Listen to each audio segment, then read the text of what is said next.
அத்தியாயங்கள் 1 முதல் 4 வரை சுருக்கம். திடீரென அமைந்த நிச்சயிக்கப்பட்ட திருமணம் அவரை எதிர்பாராத ஒரு வாழ்க்கைக்குள் தள்ளியது. கூச்ச சுபாவமுள்ள கயல்விழியுடன் அவர்கள் இருவரும் ஒரே கூரையின் கீழ் தனித்தனி தீவுகள் போல ஒருவித சங்கடமான மௌனத்துடன் தங்கள் புதிய வாழ்க்கையைத் தொடங்கினர்.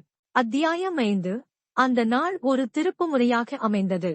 அலுவலகத்தில் அதிக வேலைப்பளு, சரியான தூக்கமின்மை காரணமாக எனக்கு உடல்நிலை சரியில்லாமல் போனது.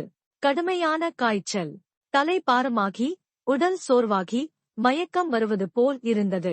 மதியமே அலுவலகத்தில் இருந்து சீக்கிரமே வீட்டுக்கு வந்துவிட்டேன்.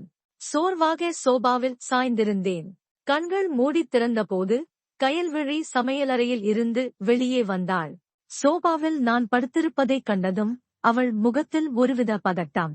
என்னவென்று புரியாமல் அவள் கையில் இருந்த பாத்திரத்தை கீழே வைத்துவிட்டு என் அருகில் ஓடி வந்தாள். அவளது பதட்டமான முகம் என் மனதில் ஒரு சலனத்தை ஏற்படுத்தியது. என் அருகில் வந்ததும் அவள் சற்று நேரம் தயங்கினாள். பிறகு மெல்ல என் நெற்றியைத் தொட்டு பார்த்தாள். அவள் விரல் பட்டதும் எனக்குள் ஒருவித சிலிர்ப்பு. என்ன ஆச்சு உங்களுக்கு? காய்ச்சல் போல் இருக்கே என்றாள் பதட்டத்துடன். அவளது குரலில் இருந்த அக்கறை எனக்கு ஆச்சரியம் அளித்தது.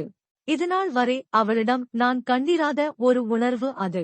அவள் பதறியதை பார்த்ததும் என் உடல்நிலை சரியில்லை என்றாலும் மனதுக்குள் ஒருவித ஆறுதல் பரவியது. உடனடியாகச் சூடான ரசம் வைத்து எனக்கு ஊட்டிவிட்டாள். வாய் பேசாமல் நான் அதை வாங்கி அருந்தினேன்.